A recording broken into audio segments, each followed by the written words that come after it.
Bueno, muy buenas tardes. En primer lugar, quiero agradecer a HelpAge, a Isabel, a Belén y también, por supuesto, a Abanca, a la Fundación, a la Obra Social de Abanca, pues el habernos invitado y darnos este espacio para comentar con ustedes, hacer algunas reflexiones que previamente haré antes de leer la carta sobre cuestiones relacionadas con la situación actual del envejecimiento y con aspectos relacionados con los derechos de las personas mayores. Este acontecimiento, lógicamente, y este encuentro habitualmente pues, se suele celebrar en los aledaños, ¿no?, del día 1 de octubre, Día Mundial de las Personas Mayores, que, como saben, este año lleva por título La resiliencia y las contribuciones de las mujeres mayores, ¿no? Un tema que hoy ha salido aquí de forma recurrente y que también pues, abordaremos aquí. Bueno, simplemente, para los que no conozcan nuestra sociedad, es una sociedad que lleva pues, casi 35 años asentada en esta comunidad, que se dedica pues, a mejorar la calidad de vida de las personas mayores, el fomento y la difusión del conocimiento y la profesionalización geriátrica. Somos una asociación científica que aglutina un número importante de profesionales de diferentes ámbitos, ¿no?, médicos, psicólogos, trabajadores sociales, fisioterapeutas, etcétera, etcétera.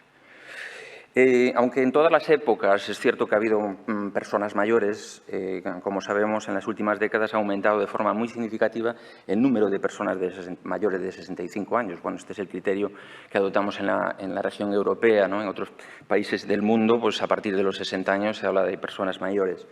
Pero esto es un hecho sin precedente en la historia de la humanidad y en el 2050 se calcula que en el mundo habrá pues, un 21% de la población que será mayor de 60 años. Sin duda, en este momento ya en Galicia, que estamos en un 26%, más del 26% de personas mayores de 65 años, ya estamos muy por encima. Y si nos vamos a una provincia como Ourense, nos vamos casi al 34%. Por tanto, sí que somos la punta de lanza del envejecimiento a nivel mundial. Actualmente, las capacidades de las personas mayores, sus expectativas vitales y sus posibilidades de participación en todos los ámbitos de la vida social se prolongan mucho más que lo que era habitual en otros tiempos. Como se ha dicho aquí también, todos llegaremos a envejecer saludablemente si tenemos suerte o incluso llegar a envejecer. Bueno, pues evidentemente esto no solo depende de nosotros, depende de la genética, depende del país donde nazcamos. Por ejemplo, si nacemos en Japón, el ciudadano tiene una expectativa de esperanza de vida media de casi 84 años.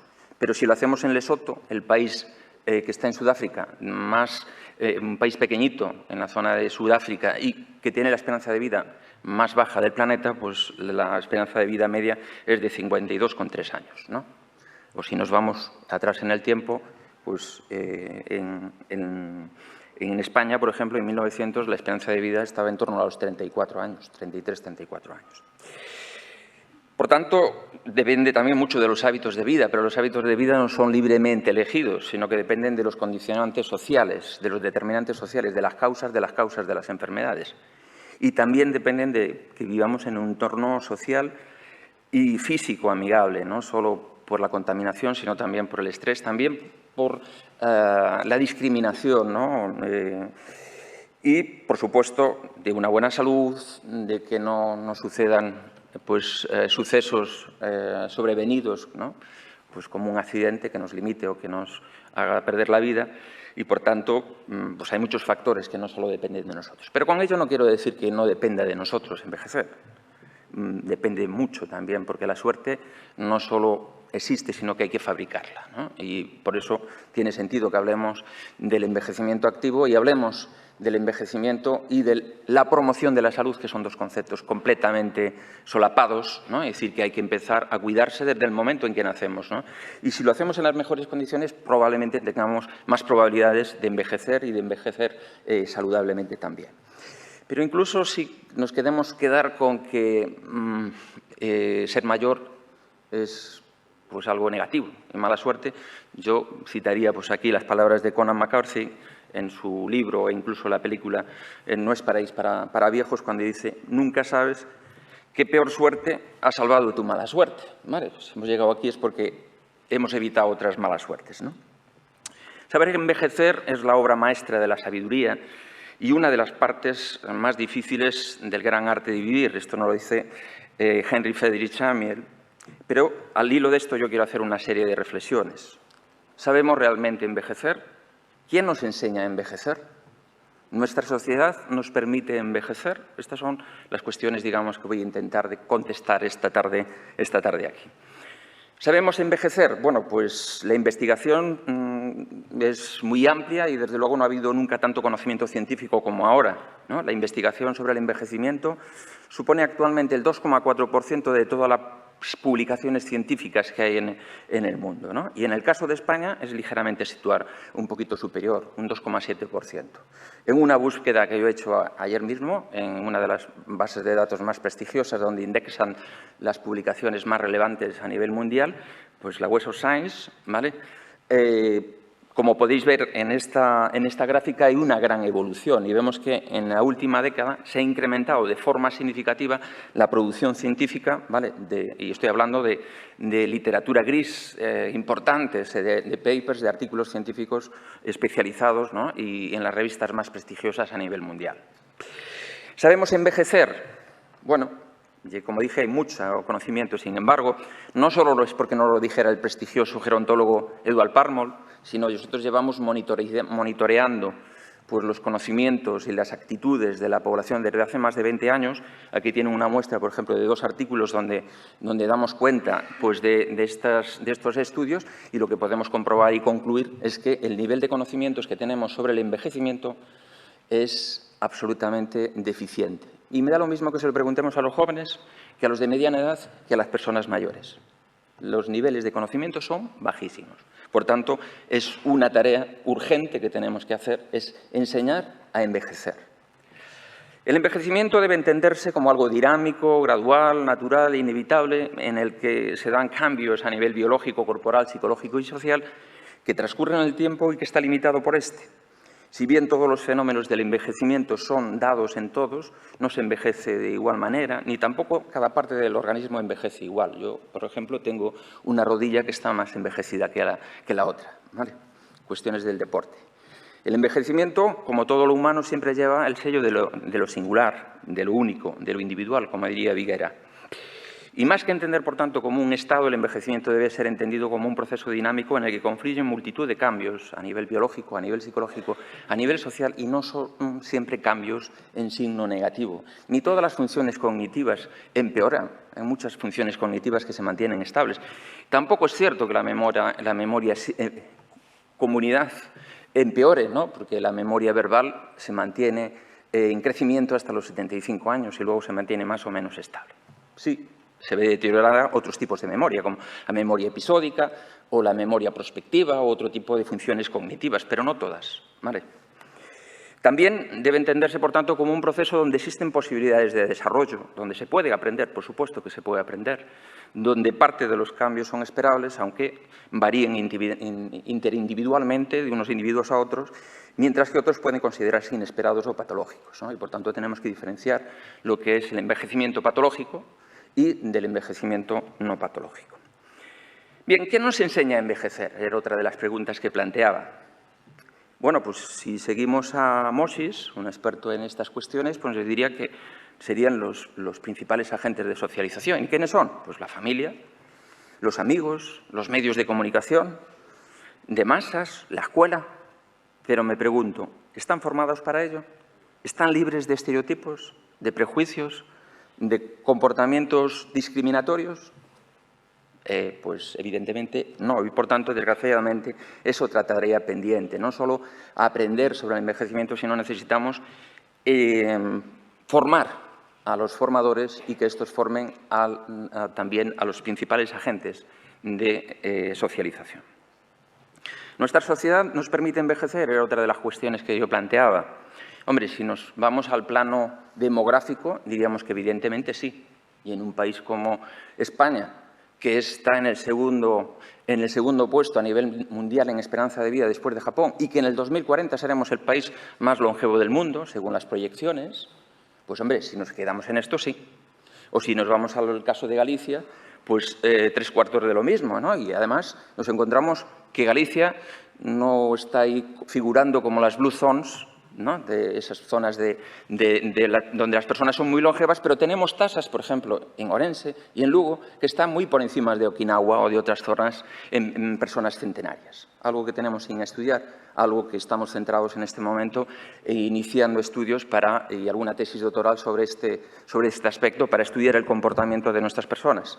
Es decir, España y Galicia en concreto es una punta de lanza del envejecimiento y, por tanto, debe ser también un laboratorio de estudio, no para hacer experimentos, sino para utilizar estrategias basadas en la evidencia científica y para reconocer conocimientos y ensayar políticas valientes, digamos, para actuar de forma proactiva, como también se dijo en este foro.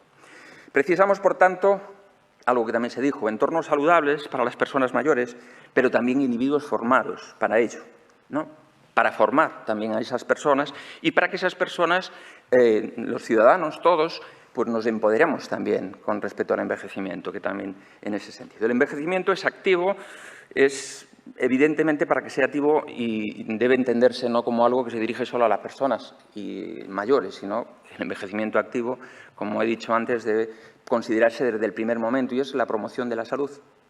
No es ni prevención ni tratamiento, es intentar promocionar las capacidades de salud máximas desde el minuto cero y desde ahí en adelante. Y esto desde una perspectiva biopsicosocial, no solo en el plano biomédico. En cierto modo, por tanto, envejecemos como vivimos, pero no todos vivimos igual, ni todos tenemos las mismas oportunidades. Desgraciadamente, en el mundo, desgraciadamente, en este país, desgraciadamente, en esta comunidad, desgraciadamente, en esta ciudad o en cualquier barrio, hay personas de diferentes condiciones sociales y, por tanto, a las que sus hábitos de vida están condicionados por la economía y por otros aspectos, por condicionantes sociales. Por tanto, no somos tan libres cuando decidimos cocinar con un tipo de aceite, no somos tan libres cuando compramos un producto de alta calidad o de menor calidad y, por tanto, eso condiciona nuestra vida y va a condicionar, por supuesto, el que seamos más longevos y tengamos más salud en el futuro. Para crear espacios sociales amigables, esto ya lo comentaba Vania también estos días, ¿no?, y lo volvió a repetir hoy, ahí debemos erradicar el edadismo. Yo digo también, dentro del edadismo, el viejismo, ¿vale?, cuando lo aplicamos. El edadismo, el viejismo son de los tres grandes ismos, con el sexismo y el racismo, ¿vale?, con la diferencia de que el edadismo lo vamos a sufrir todos solo si tenemos suerte, ¿no?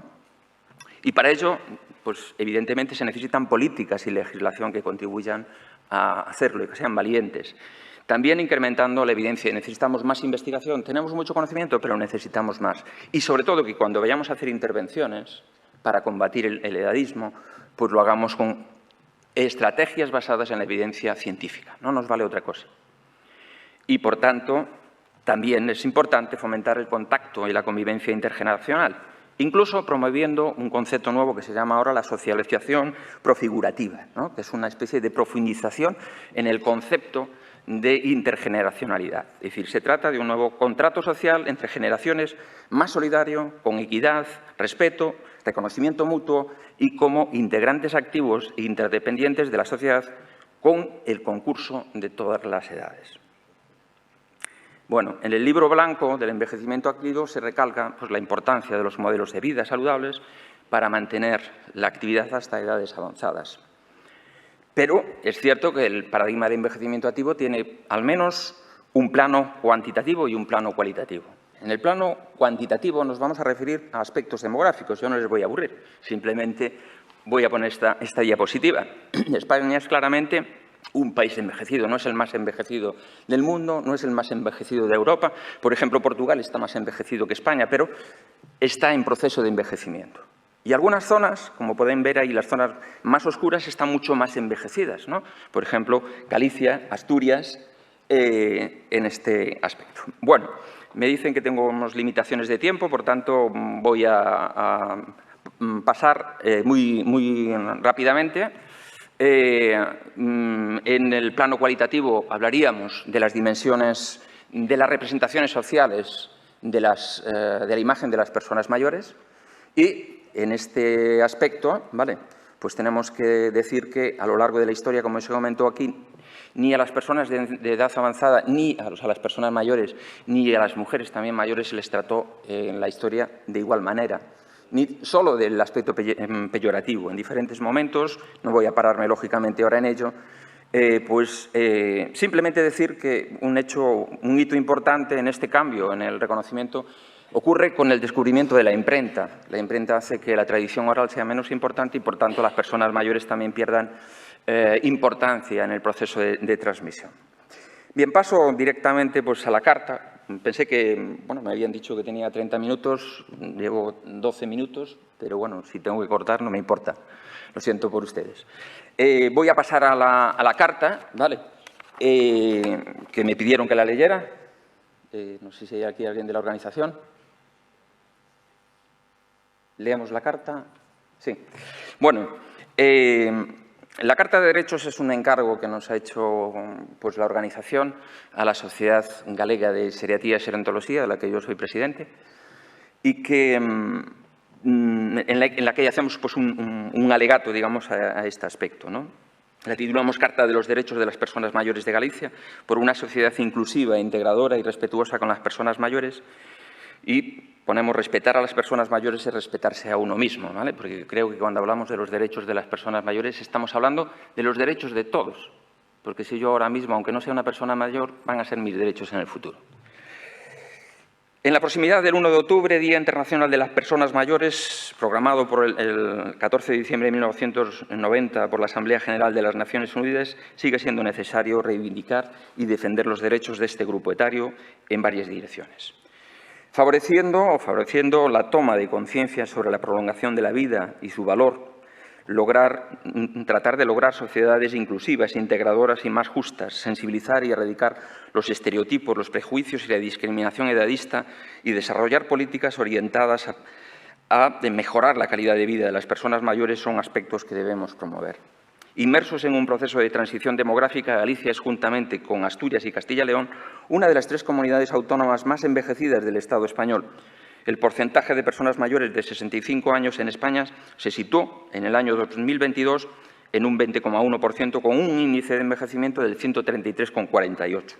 En el caso de Galicia, este porcentaje se eleva al 26,1% y la tasa de envejecimiento, o el índice de envejecimiento, para ser más precisos, el 213,15. Además, en Galicia se encuentran 2 de las 3 provincias más envejecidas de España, las cuales superan los 50 años de media, Ourense y Lugo con 50,97 años y 50,14 años respectivamente. Así la realidad demográfica actual de la comunidad gallega es muy similar a la que se prevé que tendrá el conjunto de la Unión Europea en el año 2050. Los altos niveles de esperanza de vida que tiene la población gallega y el número creciente de personas longevas y centenarias son, sin duda, un gran logro y un beneficio para la sociedad en su conjunto. Son también una oportunidad para actuar de modo proactivo y ensayar políticas que contribuyan a mejorar la salud y la calidad de vida de las personas mayores. Pero responder a los retos que plantea el envejecimiento requiere, un mayor compromiso político que debe ir acompañado de una mayor dotación de recursos que hagan posible un envejecimiento activo y saludable. Este documento está en consonancia con las directrices oficiales de la Organización de Naciones Unidas y de la Organización Mundial de la Salud, pero haciendo hincapié en la realidad y la singularidad de la sociedad gallega, respetando su realidad sociopolítica y demográfica, así como su cultura y su idiosincrasia. Con él pretendemos estimular el conocimiento, el debate público, la toma de conciencia y la adopción de medidas que contribuyan a crear una sociedad más inclusiva, integradora y respetuosa con las personas mayores. Las personas mayores son un colectivo en alza que necesita ser empoderado para ser considerados y conquistar una serie de derechos que habitualmente la sociedad actual les niega y que a otros colectivos, como las mujeres, las minorías étnicas o las personas con diversidad funcional, ya han sido reconocidos, al menos parcialmente. Sin embargo, las personas mayores son habitualmente invisibilizadas e ignoradas como consecuencia de los estereotipos, los prejuicios y la discriminación viejista. Por tanto, desde la Sociedad Galega de Xerontoloxía y Xeriatría nos comprometemos a contribuir a erradicar el edadismo y a dignificar, justiciar y poner en valor la imagen de las personas mayores, atender a sus necesidades y garantizar sus derechos. Para ello, la Administración, las organizaciones y la sociedad civil debemos tomar conciencia y contribuir activamente para que las personas puedan envejecer activa y saludablemente, con salud, con seguridad, participando plenamente en la sociedad y con acceso a una formación que les permita aprender a lo largo de todo el ciclo vital. Voy a enunciar simplemente los derechos. Esta carta la tenemos colgada en nuestra web. En este momento haya habido aunque la hemos colgado pues ayer mismo, ya hay como veremos luego, pues una adhesión ya importante de instituciones y ya muchas otras que nos han trasladado, pero que no hemos podido actualizar en este momento. La Declaración de Derechos de las Personas Mayores. Derecho a que cada persona sea tratada pues, individualmente, ¿vale?, como ser humano. Derecho a preservar la identidad personal, la libertad y la autonomía. Derecho a participar libremente como ciudadano activamente en la sociedad y a que se tengan en cuenta deseos y opiniones para contribuir a una realidad más justa e inclusiva para todos y todas. Derecho a tener una vida digna, derecho a vivir en entornos amigables y adaptados a las personas mayores, derecho a mantener y expresar una sexualidad libre y respetada en cualquiera de sus formas, derecho a decidir libremente sobre todas las cuestiones referidas a nuestra vida, especialmente a las situaciones de fragilidad o dependencia, derecho a que sean garantizados los principios bioéticos de no maleficencia, justicia, autonomía, beneficencia en la enfermedad y en los cuidados. Derecho a la intimidad. Derecho a decidir sobre el final de la vida, a expresar su voluntad sobre una muerte digna. Derecho a ser informado de forma accesible, clara y sencilla y a participar en las decisiones que condicionan su vida en la salud y en la enfermedad. Derecho a que se garantice el acceso equitativo a la asistencia sanitaria y social y a disponer de los recursos sociosanitarios adecuados. Derecho a vivir en entornos que permitan a las personas mayores envejecer activamente con seguridad y continuar participando plenamente en la sociedad. Derecho a la formación a lo largo de la vida para garantizar un desarrollo personal en igualdad de oportunidades a otros grupos de edad. Derecho a formar parte activa de una sociedad para todas las edades, inclusiva y sostenible. Derecho a que los medios de comunicación reflejen una imagen de las personas mayores que respondan a la realidad actual. Derecho al acceso a las nuevas tecnologías. Derecho a que sean satisfechas las necesidades sociales básicas de seguridad, pertenencia, afecto y comunicación. Derecho a actuar y a denunciar un trato inadecuado o situaciones de maltrato en el ámbito familiar, social y asistencial. Bueno, como esto es un output, digamos, un resultado también de esta conferencia, y que como ven aquí ya diferentes organizaciones pues, nos han dado su colaboración, pero sentimos en este momento, tenemos muchas más adhesiones, pero no hemos podido actualizarlas. Me va a permitir solo 30 segundos, un alegato final. No quisiera finalizar sin recordar que la pandemia de la COVID-19 se ha cobrado la vida de decenas de miles de personas mayores en nuestro país. Sin duda, muchas podrían haber sido evitables si hubiésemos sabido actuar, pero no hemos sabido actuar. Otras muchas podrían haber sido evitables si no existiera el edadismo, o mejor dicho, el viejismo, pero existe. Estoy seguro de que las sociedades del futuro nos juzgarán por haber cometido uno de los mayores actos de insolidaridad y justicia. Estas son palabras que he escuchado en múltiples ocasiones al profesor Miguel Ángel Vázquez y que estoy totalmente de acuerdo. Es decir, porque son uno de los mayores actos de insolidaridad, injusticia y discriminación hacia las personas mayores. Por tanto, hago un llamamiento a los gobernantes, a los profesionales de las sociedades científicas y civiles, a toda la sociedad, para que humildemente hagamos autocrítica y contribuyamos a esclarecer la verdad, no con el único propósito de buscar culpables, que parece que esto es lo fácil, sino para aprender de nuestros errores, para tratar de que no vuelvan a repetirse en el futuro y que de verdad las personas mayores tengan derecho a la vida y a la salud.